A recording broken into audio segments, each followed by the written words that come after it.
Kamaltan daawwattoota keenya FIB irraa oduu yeroo kanaaf qindeeffannee isinitti himaa kan isinitti himu Daani'el Tasfaayiiti. Gabaasa qorannoo sa'aatii 24 darbeetiin namoonni dabalataa 1976 vaayirasii koronaatiin kan qabaman yoo ta'u lubbuun namoota 16 ammoo darbee jira. Sa'aatii 24 darbeetti qorannoo laaboraatoorii namoota 8296 geggeeffameen vaayirasichi namoota 1976 irratti argamu ministeerri fayyaa beeksiseera. Namoonni haaraan 1435 dandamataniiru. Vaayirasichi yeroo ammaa namoota 4553 irratti argama. Namoonni 828 wal'aansa cimaa keessatti argamu. Lubbuun namoota 16 ammoo darbee jira. Walumaa gala lubbuun namoota 2841 darbee jira.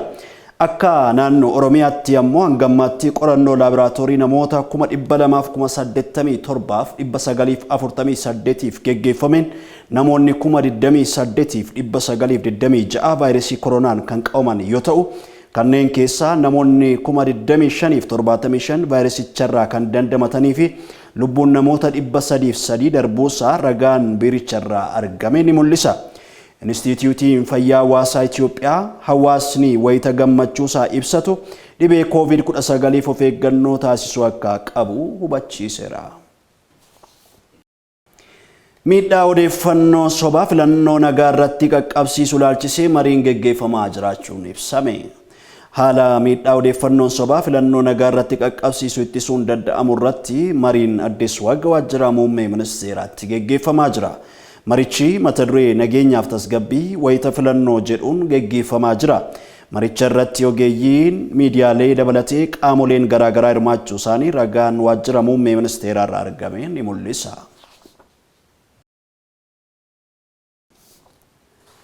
Rakkoo nageenyaa Walloo fi Shawaa Kaabaatti mudateen namoonni 80,000 ol qe'ee isaaniirraa buqqa'an.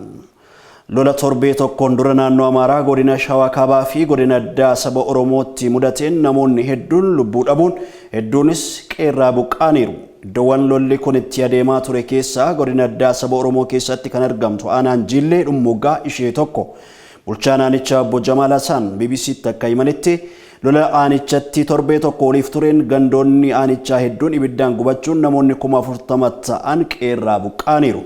Rakkoo hamtuu keessa jirra akka aanaa keenyaatti namni 40,000 ol buqqa'ee jira.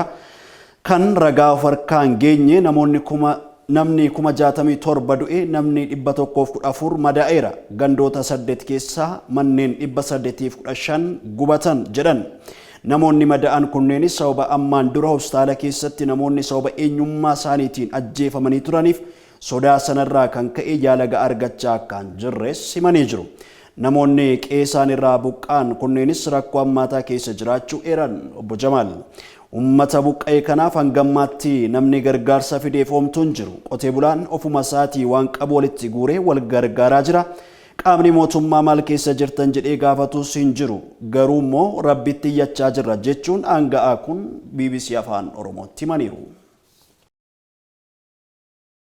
Biyyattii keessatti namoota barnoota idilee osoo hin baratin dubbisuu fi barreessuu danda'aniif sagantaa ifa barnootaan madaalliin ga'umsaa kan kennamu ta'uu ministeerri barnootaa beeksise.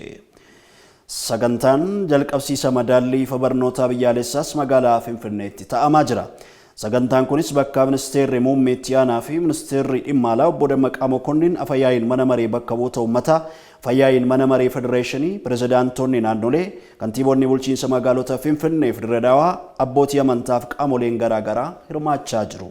Waltajjii kanarratti haasaa kan taasisan ministeera barnootaa Dr. Injiinar Geetahuun Makuriyaa biyyattii keessatti osoo barnoonni ammayyaa hin eegaliin dhaabbileen amantaa barnoota bu'uuraa babal'isuu keessatti ga'ee guddaa ba'achaa akka turan dubbataniiru. Ministeerri barnootaa manneen barnootaa dhuunfaa irratti daawwannaa taasisaa jira. Ministeerri barnootaa manneen barnootaa dhuunfaa keessatti of eeggannoon COVID-19 taasifamu hojii irra akka oolaa jiru ilaaluuf daawwannaa akka tasaa taasisaa jiraachuunis ibsamee jira.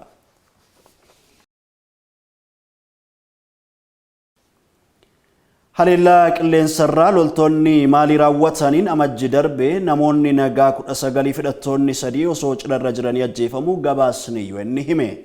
Ministeerri ittisaa Firaans haleellaa majji sadii raawwatame garee shororkeessitoota hidhatan irratti kan raawwatame jechuun waan UN jedhu haalee jira. Firaans Maalii dabalatee naannawaa Saahil keessa loltoota hidhattoota Alqaayidaa fi Islaamic State waliin hariiroo qaban loluuf garas ergaman 5,100 qabdi. UN qorannoo kan geggeesse erga jiraattonni ganda Bount kan jiddu galeessa Maalii keessa jiraatan helikoophterri Firaans namoota nagaa cidharra turanitti dhukaasuun lammiilee nagaa ajjeesuu gabaasaniin booda ture.